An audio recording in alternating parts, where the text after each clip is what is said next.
This word is pronounced as Yule. Yule.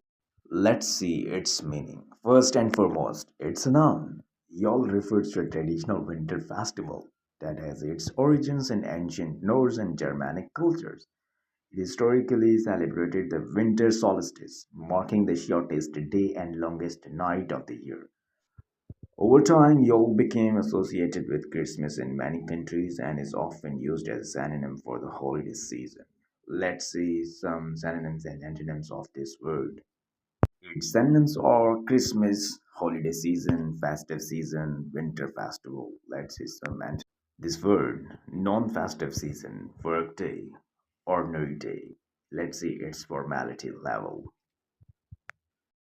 On a scale of 1 to 10, the formality of Yule would be around 6. It's more formal than Christmas in some contexts, especially when referring to historical or traditional aspects, but is still accessible in everyday conversation during the holiday season. Let's see some sentences. Yule is an ancient winter festival. The Yule log symbolizes warmth. People decorate with evergreens. Yule is part of Christmas traditions. Thanks for watching. Don't forget to subscribe my YouTube channel.